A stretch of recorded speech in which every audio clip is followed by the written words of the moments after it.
Waraabuhu wuxuu ku leeyahay dhaqanka Soomaalida sheekooyin fara badan oo aad u xikmad badan.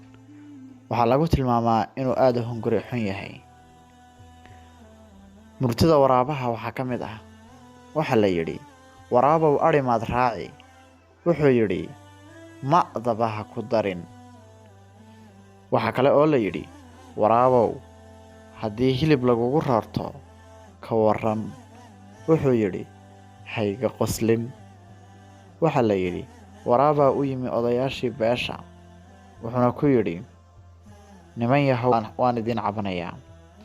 Waxaan ka ashkatoonayaa si fool xun ayaa had iyo jeer la ii caayaa.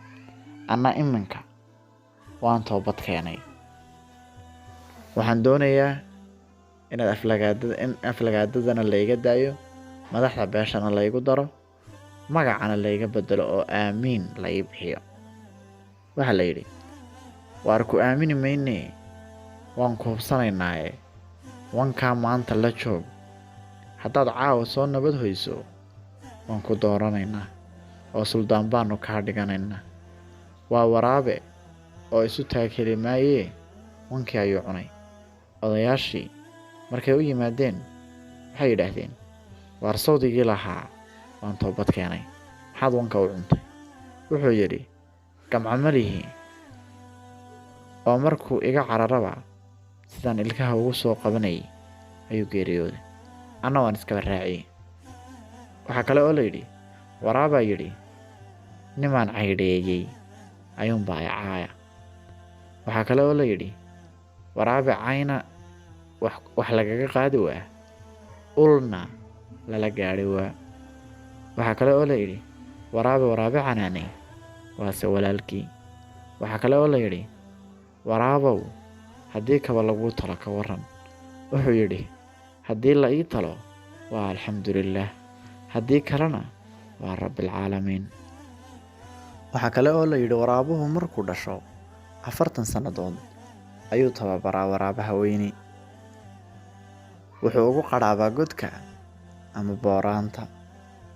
Wuxuu bartaa faalka, geedagooyada, sida reeraha loo dhaco, iyo meelaha halista ah ee haddii neefka la qabto aanu ordi karin. Tusaale ahaan, sida geela loo boqnogooyo.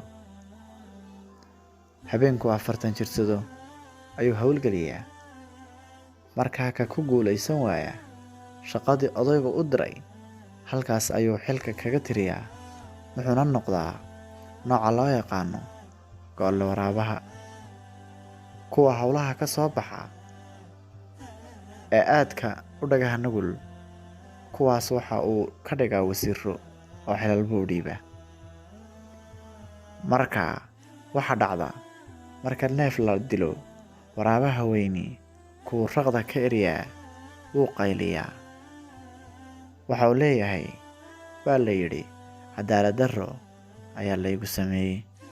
Kuu raqda u daayana dhankiisa ayuu ka cunaa. Waxaan ka soo xigtay buugga Hoombaro ee diiwaanka suugaanta Abwaan Qorane ee uu qoray Maxamed Xirsi Guleed Cabdibashiir. Waxaana inoo soo socotaa maansada Habar Dugaag, warramaysaa sida siyaasiga Soomaalida iyo waraabuhu isu shabahaan. La socod wanaagsan.